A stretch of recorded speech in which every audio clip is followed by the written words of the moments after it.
Assalamualaikum warahmatullahi wabarakatuh. Waalaikumsalam warahmatullahi wabarakatuh. Kami dari kelompok 9 yang beranggotakan saya sendiri Ahsanul Qasas, ada rekan saya Cynthia Maharani.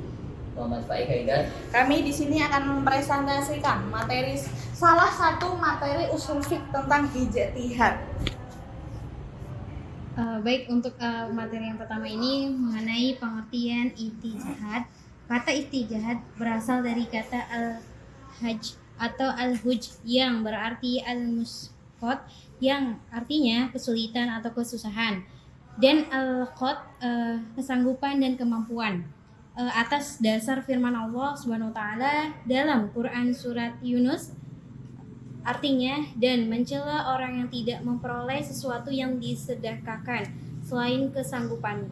Nah, demikian juga dilihat dari masdar dari fi'il madi, yaitu istijhad, penambahan hamzah dan tak pada kata jahada menjadi ijtihad, seperti halnya kasaba yang menjadi ikhtabasa, berarti usaha lebih kuat dan sungguh-sungguh. Dengan demikian ijtihada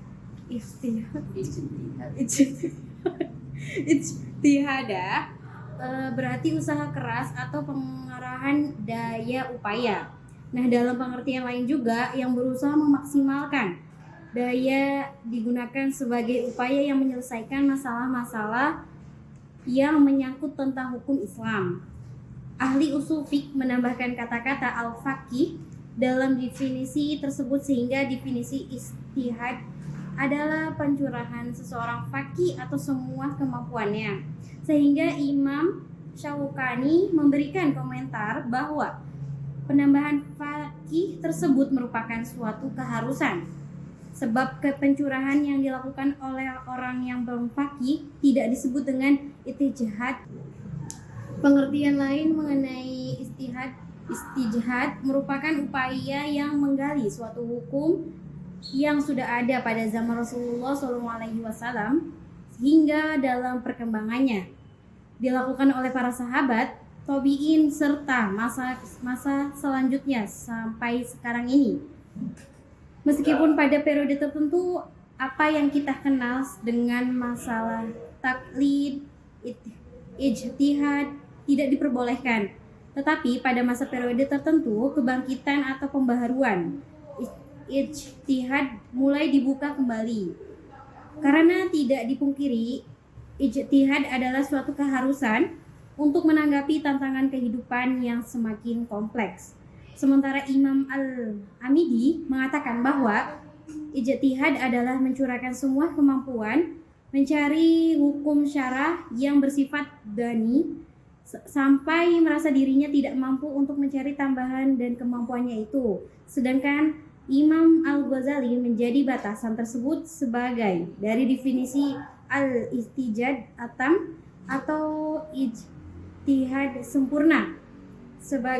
Sedangkan menurut Imam Syafi'i menegaskan bahwa seseorang tidak boleh mengatakan tidak tahu permasalahan apabila ia melakukan dengan sungguh-sungguh dalam mencari sumber hukum dalam permasalahan tersebut.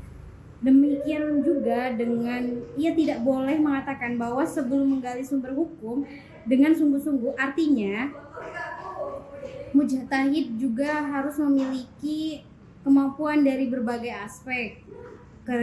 Kriteria seseorang mustajid ini adalah hasil dari ijtihad yang menjadi pedoman bagi orang banyak. Kemudian ahli usul fiqh menambahkan kata-kata al-faqih dalam definisi tersebut, sehingga definisi ijtihad adalah pencurahan seorang faqih akan semua kemampuannya, sehingga Imam Syaukani memberikan komentar bahwa penambahan fikih tersebut merupakan suatu keharusan, sebab pencurahan yang dilakukan oleh orang yang bukan faqih tidak disebut dengan ijtihad menurut istilah. Nah, sedangkan menurut Ibrahim Hussein mengidentifikasi makna ijtihad dengan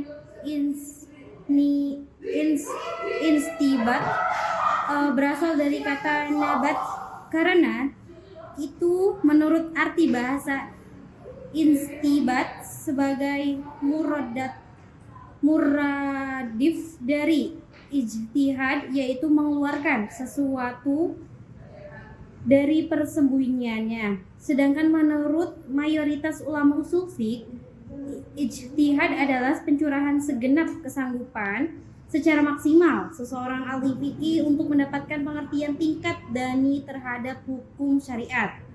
Nah, ijtihad mempunyai arti umum, yaitu sebagai kekuatan atau kemampuan dalam mencetuskan ide-ide yang bagus, demikianlah kemaslahatan umat. Ada beberapa ide-ide yang bagus demi kemaslahatan umat.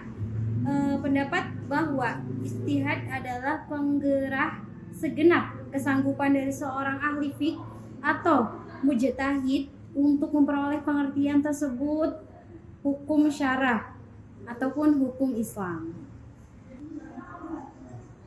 Ya, selanjutnya adalah dasar-dasar ijtihad. Ijtihad bisa dipandang sebagai salah satu metode penggali sumber hukum. Dasar-dasar ijtihad atau dasar hukum ijtihad ialah Al-Quran dan Sunnah. Firman di dalam ayat yang menjadi dasar dan dalam berijtihad sebagai firman Allah Subhanahu wa taala dalam Quran surat An-Nisa ayat 105 sebagai berikut, yang artinya, sesungguhnya kami telah menurunkan kitab kepadamu dengan membawa kebenaran supaya kamu mengadili antara manusia dengan apa yang telah Allah wahyukan kepadamu, dan janganlah kamu menjadi penantang atau orang yang bersalah karena membela orang-orang yang khianat. Demikian juga dijelaskan dalam Quran surat Al-Rum ayat 21 yang artinya, sesungguhnya pada yang demikian itu benar-benar terdapat tanda-tanda bagi kaum yang berfikir. Adapun 3 fungsi ijtihad di antaranya, yang pertama adalah fungsi rujuk atau kembali, yang mengartikan bahwa mengembalikan ajaran-ajaran Islam kepada Al-Quran dan Sunnah dari segala interpretasi yang kurang relevan. Jadi semua itu kembali terhadap Quran dan Sunnah.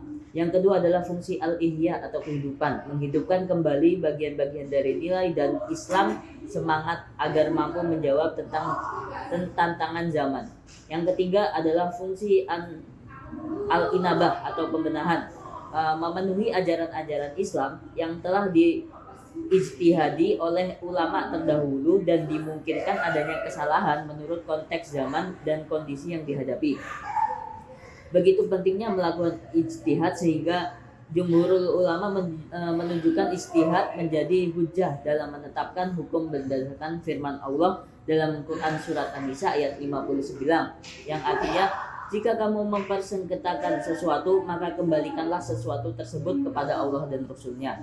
Perintah untuk mengembalikan masalah kepada Al-Quran dan Sunnah ketika terjadi perselisihan hukum ialah dengan penelitian seksama terhadap masalah yang nasnya tidak tegas. Demikian juga sabda Nabi SAW yang artinya, jika seseorang hakim bergegas memutuskan perkara tentu, ia melakukan ijtihad dan bila benar hasil ijtihadnya akan mendapatkan 2 pahala. Jika ia bergegas memutus perkara tentu ia melakukan ijtihad dan ternyata hasilnya salah, maka ia mendapatkan 1 pahala. Hadis riwayat Asy-Syafi'i dari Amr bin As. Hadis ini bukan hanya memberi legalitas ijtihad, akan tetapi juga menunjukkan kepada kita bahwa perbedaan-perbedaan pendapat hasil ijtihad bisa dilakukan secara individual atau namanya ijtihad fardhi, yang hasil rumusan hukumnya tentu relatif terhadap tingkat kebenaran. Oke, lanjut terhadap C, sejarah perkembangan ijtihad. Yang pertama adalah pada periode Rasulullah SAW. Ijtihad tumbuh dan berkembang bersamaan dengan perkembangan hukum Islam sejak zaman Rasulullah SAW hingga pembentukan usul fiqh sebagai bidang ilmu pada abad kedua Hijriah. Al-Quran dan As-Sunnah adalah sumber hukum Islam tunggal di zaman Rasulullah SAW. Rasulullah SAW menunggu turunnya wahyu yang menjelaskan hukum setiap kasus. Jika wahyu tidak turun, dia menetapkan hukum melalui sabdanya yang disebut hadis Akibatnya, Rasulullah SAW memiliki banyak peran atau multifungsi, salah satunya sebagai pembuat undang-undang syariah. Selain berdasarkan wahyu, Nabi Muhammad juga berbicara berdasarkan pendapat dan pemikiran pribadinya. Ijtihad adalah istilah yang digunakan untuk menggambarkan keputusan yang dia ambil berdasarkan akal atau wahyu. Oleh karena itu, secara historis Rasulullah SAW telah melakukan ijtihad dalam berbagai hal yang tidak jelas dari wahyu yang dia terima. Dengan cara ini, dia memotivasi rekan-rekannya untuk mengikuti contohnya dan mengikuti generasi berikutnya. Sebagai contoh, A. Ada riwayat yang mengisyaratkan ijtihad dari sahabat Nabi SAW ketika Mu'az bin Jabal diangkat menjadi qadhi di Yaman. Dia melakukan ijtihad untuk menyelesaikan masalah yang tidak dijelaskan dalam Al-Quran dan As-Sunnah. B. Saat Sayyidina Ali berada di Yaman, 3 orang datang kepadanya dan bersengketa tentang seorang anak. Setiap orang mengklaim anak itu adalah anaknya. Untuk menyelesaikan perselisihan ini, Sayyidina Ali menggunakan undian dan membebani 2/3 diyat kepada orang lain yang kalah. Keputusan itu membuat Rasulullah tersenyum dan bergembira. 2. Pada saat periode tabi'in, lapangan istinbat hukum semakin luas karena banyaknya peristiwa hukum yang muncul. Pada masa itu, beberapa ulama tabi'in tampil sebagai pemberi fatwa hukum tentang peristiwa yang terjadi. Masing-masing ulama memahami ayat-ayat hukum dalam Al-Quran secara mendalam. Sebagian mengikuti metode maslahat dan yang lain mengikuti kias. Para imam mujtahid muncul setelah para sahabat dan tabi'in.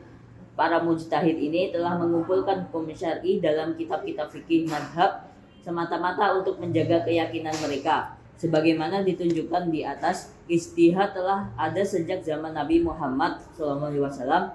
Itu muncul sebagai refleksi logis dan dari kesulitan berbagai situasi dan kondisi masyarakat Arab saat itu, yang menuntut solusi hukum untuk masalah baru. Ijtihad menciptakan hukum Islam tanpa menggunakan ilmu ushul fiqh seperti yang kita kenal. Ini karena ilmu ushul fiqh baru muncul pada abad kedua Hijriah, sehingga umat Islam membuat produk hukum tanpa buku ushul fiqh selama kurang lebih 200 tahun. Pada ijtihad seharusnya muncul setelah ilmu ushul fiqh ada. Hukum ijtihad adalah roti dan ilmu ushul fiqh adalah adonan roti. Secara logika, tidak masuk akal apabila roti lahir lebih dahulu daripada adonan roti. Demikian juga dengan masalah ijtihad, secara logis orang harus belajar ilmu ushul fiqh sampai mereka mahir, baru mereka dapat berijtihad sampai mereka menghasilkan produk hukum. Namun faktanya para sahabat dan tabi'in membuat produk hukum sebelum ilmu ushul fiqh muncul. Hal inilah yang menarik penulis untuk melakukan penelitian lebih lanjut tentang ijtihad yang terjadi sepanjang sejarah sebelum ilmu ushul fiqh dikodifikasikan.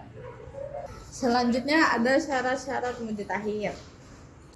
Menurut Muhammad Abu Zahroh, syarat ijtihad itu ada 6. Yang pertama, mengetahui bahasa Arab dengan baik. Yang kedua, ada mengetahui dan paham tentang Al-Quran, terutama yang berkaitan dengan nasikh dan mansukh.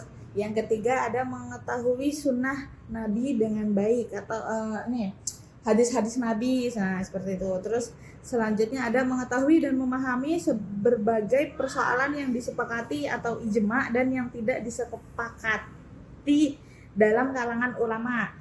Selanjutnya ada mengetahui kias, yaitu teori analogi hukum. Dan yang terakhir ada mengetahui maqasid al-syari'iyah atau sering juga disebut maqasid al-ahkam, yaitu tujuan pokok diturunkannya syariat Islam. Ada macam-macam bentuk ijtihad. Yang pertama tuh ijtihad dari segi pelaku sama dari segi bentuk. Kalau dari segi pelakunya itu ada 2. Yang pertama itu ada ijtihad fardi sama jama'i. Kalau ijtihad fardi itu kalau menurut Amir Syarifuddin, ijtihad jenis fardi ini memungkinkan dilakukan jika masalah atau kasus yang menjadi objek ijtihad bersifat sederhana dan terjadi di tengah masyarakat yang sederhana. Terus kalau contohnya sebentar.